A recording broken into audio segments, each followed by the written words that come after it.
lanetlediğimizin bilinmesini Iran আমেরিকার শান্তির পথে বড় কাটা ইসরায়েল। ইহুদি রাষ্ট্রটি সারাক্ষণই যুদ্ধের দুরভিসন্ধি আঁটতে থাকে, যার বড় প্রমাণ ফিলিস্তিন থেকে লেবানন, সিরিয়া থেকে ইরান। কোনো দেশকেই শান্তিতে থাকতে দিতে নারাজ বেনিয়ামিন নেতানিয়াহু। মধ্যপ্রাচ্যে ইসরায়েলের প্রধান শত্রুর স্থানে আসতে পারে পাকিস্তান অথবা তুরস্ক, এমন চাঞ্চল্যকর তথ্য দিলেন ইসরায়েলেরই একজন বিশ্লেষক।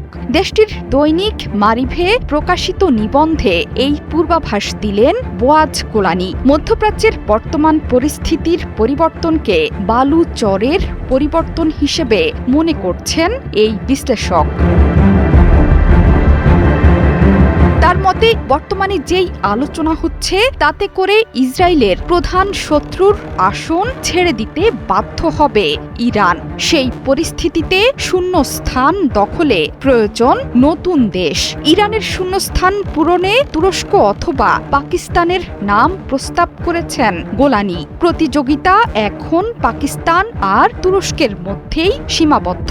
দুই দেশই বিশাল, সেই সাথে সুন্নি সংখ্যাগরিষ্ঠ।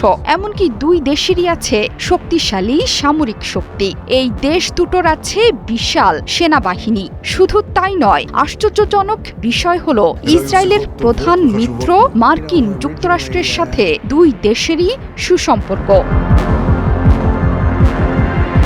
নিবন্ধে বোয়াজ গোলানি বলেছেন, ইরানের সাথে লড়াই থিতিয়ে আসার পরপরই এসব দেশের যে কোনো একটির সাথে সরাসরি সংঘাতের জন্য প্রস্তুতি নিতে হবে তার দেশকে। দুই দেশের মধ্যে কোনো একটিকে বেছে নেয়ার সুযোগ নেই তেল আবিবের। তার মতে দুই বিকল্পই ইসরায়েলের জন্য সমান খারাপ। এই দুই দেশকে মোকাবিলায় প্রধান হাতিয়ার মার্কিন যুক্তরাষ্ট্র, আর এক্ষেত্রে সর্বশক্তি দিয়ে ওয়াশিংটনের সাথে সম্পর্ক রক্ষা করতে চাইছেন ইসরায়েলি বিশ্লেষক।